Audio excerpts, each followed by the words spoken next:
একটা একটা বিষয় খেয়াল করেন না, যে যখন সূর্য ডুবে যায় তখন পাখিগুলো কি করে? বাসায় ফিরে যায় না? মানে দিন শেষ, সূর্য ডুবে গেছে, এখন বাসায় ফিরতে হবে, তাই না? এভাবে আল্লাহ পাক রমাদান দিয়েছেন আমাদেরকে, কেন জানেন? যাতে এই যে সারা বছর আমরা এদিক ওদিকে ছোটাছুটি করে দূরে সরে গেছি না, এখন কাছে আসো, ঘরে আসো, আল্লাহর কাছে আসো। রমজান মাসে কোথায় আসো? আল্লাহর কাছে আসো। এখন আল্লাহর কাছে আসতে হলে আপনার প্রিপারেশন লাগবে না? আমি আপনাদেরকে আজকে 15টা পয়েন্ট বলবো ইনশাআল্লাহ। বেশি বড় বড় করে না, জাস্ট সংক্ষিপ্ত করে 15টা পয়েন্ট। এই পয়েন্টগুলো আমাদেরকে রমাজানের আগেই নিজের মাথায় ঢুকাইতে হবে। পাক্কা নিয়াত করতে হবে আল্লাহ পাক যেন আমাকেও তৌফিক দেন, আপনাদের সবাইকে তৌফিক দান করুন। তো আমি যেটা বলছিলাম ভাই, আমাদের আগে ইলম শিখতে হবে, আমল বাড়াইতে হবে, ওলামা কেরামের সহবত লাগবে, আর রিজিক হালাল করতে হবে। কি করতে হবে? কোনো অবস্থায় সুদ ঘুষ হারাম দুর্নীতির সামনেও যাবেন, যদি যান আপনি পরকালে পস্তাবেন, আর কিচ্ছু বলার নেই। যদি যান তাহলে আপনি দুনিয়াতেও পস্তাবেন, পরকালে পস্তাবেন। আল্লাহ পাক আপনাকে হেফাজত করেন। আমি বের হয়ে আসেন, নিয়াত করেন, রিজিকের মালিক আল্লাহ। আর রাজ্জাক কে? কে আর রাজ্জাক? এই সাগরের নিচে যে মাছগুলো থাকে লক্ষ লক্ষ কোটি কোটি, কোনোদিন সুদ খায়, ঘুষ খায়, জুলুম করে? ওদেরকে কে খাওয়ায়? এই জমিনে যত প্রাণী আছে চাকরি বাকরি করে, কখনো ব্যবসা করে? কিছুই তো করে না। কে খাওয়ায়? তা আমাকে সুদই খাওয়া লাগলো? আমাকে রিজিকের জন্য সুদই খাওয়া লাগলো? হ্যাঁ, আমাকে ঘুষি খাওয়া, আমাকেই খাওয়া লাগলো, আমাকেই দুর্নীতি করতে হইলো?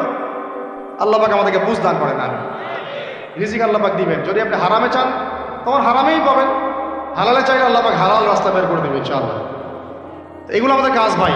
একদিন দুই দিনের মাহফিল করে আমরা সব কায়েম করতে পারবো না। তারপরে আমাদের পরিবারের আদর্শ ঠিক করতে হবে, পরিবারের মেয়েদেরকে পর্দায় রাখতে হবে, সবাইকে সৎ কাজে আদেশ করতে হবে, অন্যায় কি করতে হবে? নিষেধ করতে হবে, দাওয়াতের কাজ করতে হবে, আলেমদের সহবতে থাকতে হবে, উম্মাকে ঐক্যবদ্ধ করার চেষ্টা করতে হবে। তারপরে ইনশাল্লাহ দিনের জন্য কিছু করা যাবে। তো ঠিক আছে কথা? আল্লাহ পাক আমাদেরকে বোঝার তৌফিক দান করেন। এখন আসেন ভাই, ওই 15টা পয়েন্ট আমি আপনাদেরকে বলি, এই 15টা মাথায় ঢুকান, এটা ভুলে যাবেন না আজকে, সব ভুলে গেল, ঠিক আছে?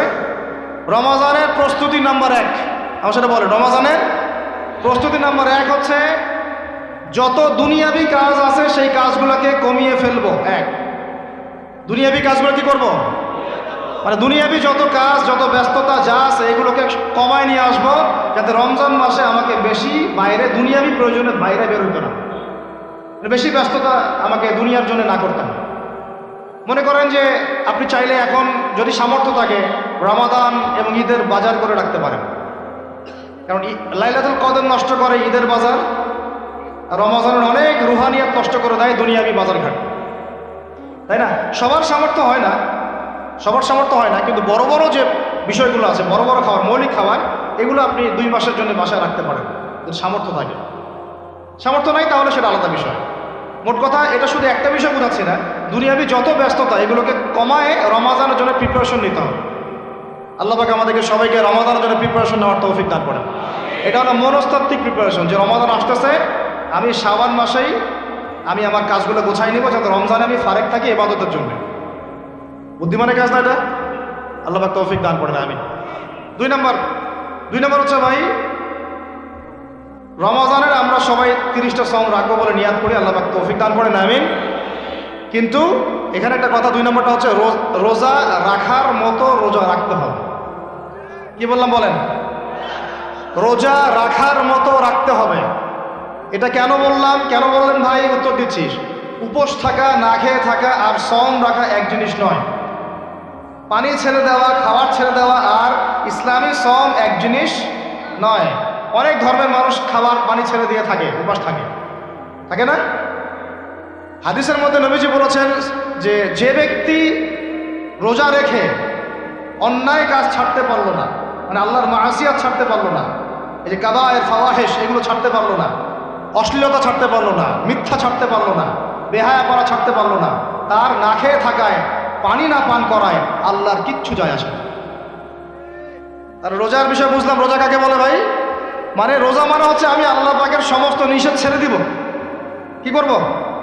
আল্লাহর সমস্ত নিষেধ। রোজা থেকেছি, পানি খাচ্ছি না, খাবার খাচ্ছি না, কার ভয়ে?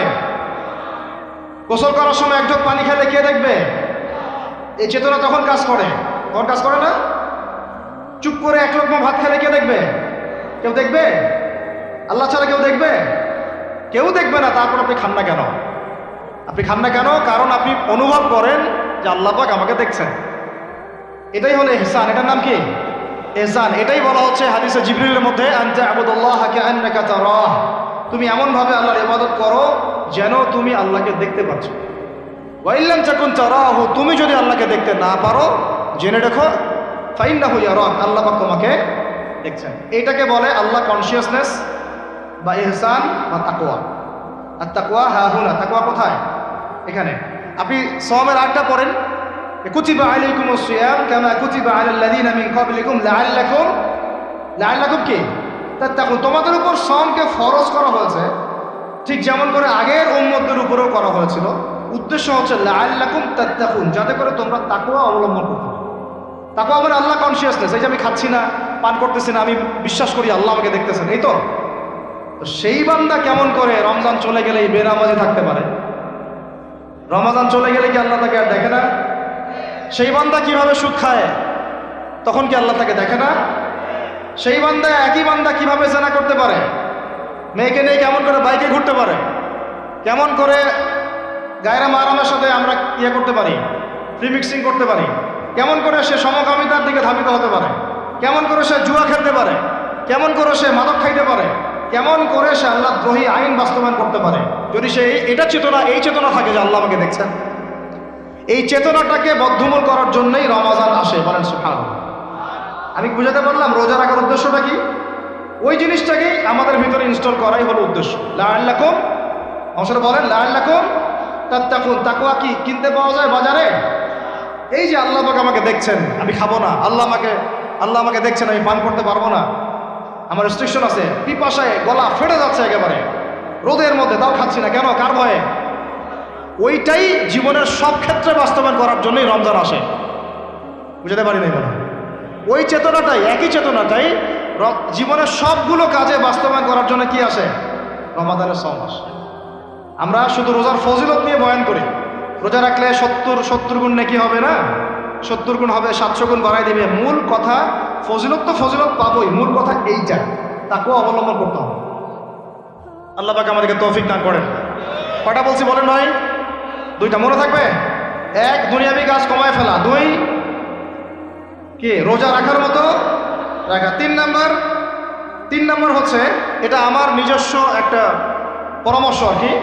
3 নাম্বার হচ্ছে রোজা রাখার জন্য আমাদের সাহারি করতে হয়, ইফতার করতে হয়। এই তো আল্লাহর ওয়াস্তে সাহারি এবং ইফতারে মুসলমানের মতো খাবার খাবেন,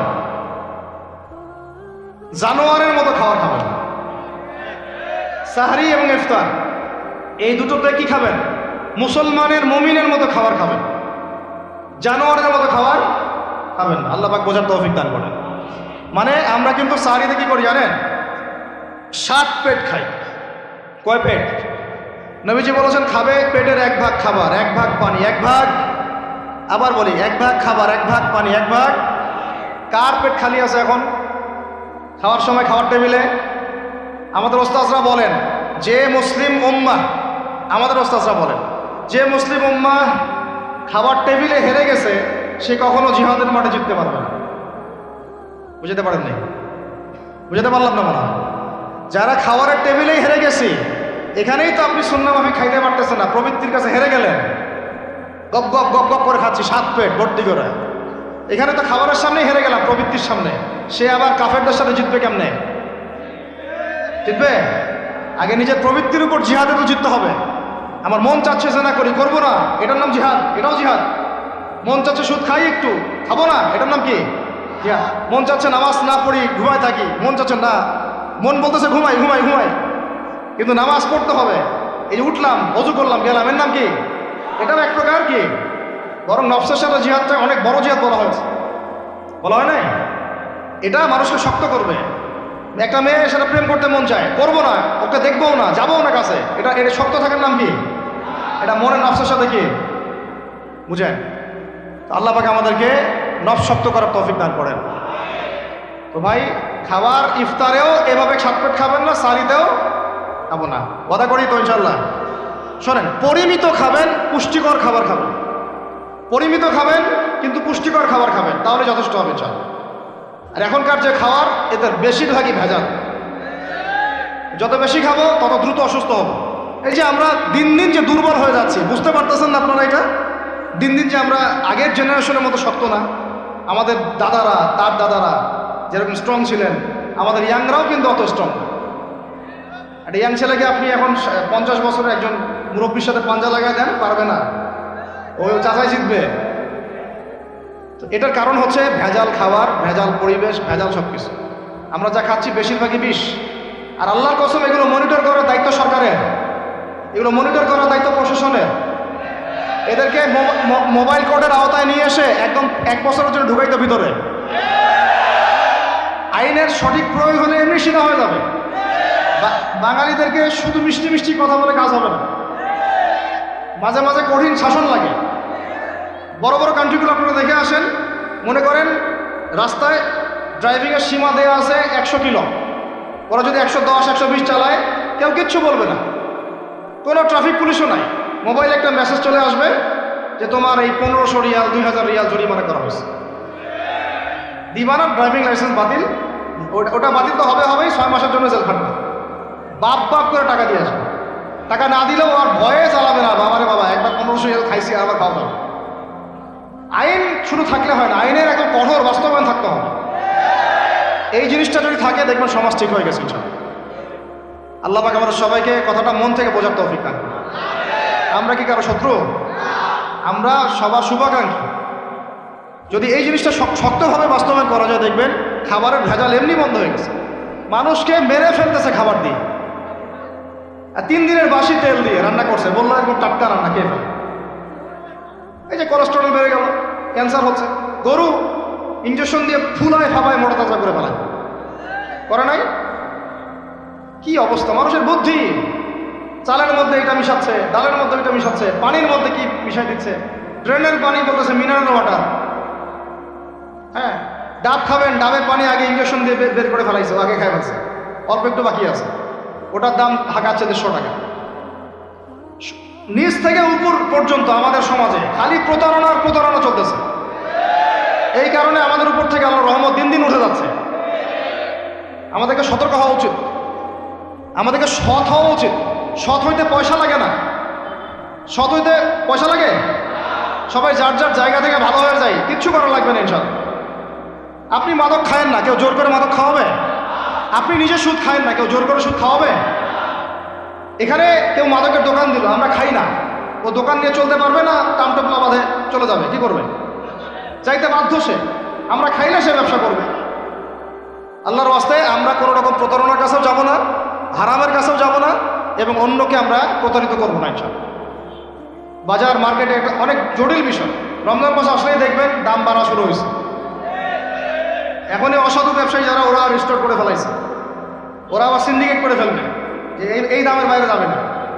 তখন আবার দেখবেন যে সরকার বিপাকে পড়ে গেছে, দাম আর কন্ট্রোল করতে পারতেছে না, তখন ভর্তুকি দেওয়া লাগতেছে, আবার ওদেরকে আইনে আনা লাগতেছে। মানে আমরা নিজেরাই ঠিক নাই। কারা ঠিক নাই? আমরা নিজেরাই ঠিক নাই। এই কারণেই তো আমরা আমাদের সমাজের উপর থেকে আল্লাহ পাকের রহমত, বরকতটা উঠে যাচ্ছে দিন দিন। আপনি দেখে নিয়েন, যে পণ্যের দাম এখন 200 টাকা, রমজান মাস আসলে দেখবেন 250 টাকা, 300 টাকা বাড়াই দিচ্ছে। এটা ব্যবসায়ীরা করবে, অনেক অসাধু ব্যবসায়ী করবে, অনেকেই করবে, এখনো চলতেছে। আমাদের বাংলাদেশে এমন কিছু নাই যেটা উৎপন্ন হয় না। আমরা যদি আমাদের এখানে সঠিক জাকাত ভিত্তিক অর্থনীতি থাকতো, সততা থাকতো, ইনসাফ থাকতো, আমানত থাকতো, আমাদের জিনিস আমরা খেয়ে শেষ করতে পারতাম না, এরপর বাকিটা রপ্তানি করতে পারতাম। অনেক কথা ভাই, এগুলো অর্থনীতির বিষয়ে আরেকদিন কথা হবে ইনশাআল্লাহ। রমজানে আসছি যেহেতু, এতটুকু নসিহত করি। 3 নাম্বার, যে ভাই আমরা এমনভাবে খাবো না যে খাওয়ার মনে হয় জানোয়ারের খাওয়া। ঠিক আছে ভাই? পুষ্টিকর খাবার খাবো, কিন্তু পরিমাণে কম। কম বলতে কি একবারে কম না, আপনার প্রয়োজন অনুযায়ী 3 ভাগ করে, 1 ভাগ খাবার, 1 ভাগ পানি, 1 ভাগ ফাঁকা, সুন্নাহ অনুযায়ী। আল্লাহ পাক তৌফিক দান করেন, আমিন। 4 নাম্বার হচ্ছে রমাদান মাস মানেই কোরআন। রমাদান মাস মানে কি? এই রমাজানে আমরা সবাই বেশি থেকে বেশি কোরআন তেলাওয়াত করবো ইনশাআল্লাহ। কারা কারা পারি হাত তুলি? আলহামদুলিল্লাহ, হাত নামান। সবাই পারেন কোরআন তেলাওয়াত? মাশাআল্লাহ, মাশাআল্লাহ। এটাই তো চাই, বাংলাদেশের ঘরে ঘরে প্রত্যেক ব্যক্তি যেন কোরআন তেলাওয়াত করা জানে। এটাই তো আমরা চাই। এমন যদি হয় যে 100% মানুষ কোরআন তেলাওয়াত করতে পারে, 16 কোটি মুসলিম, দিন কায়েম হয়ে যাবে ইনশাআল্লাহ। ইনশাআল্লাহ ইনশাআল্লাহ। ভিতরে কাজগুলো করেন, আল্লাহ পাক তৌফিক দান করেন।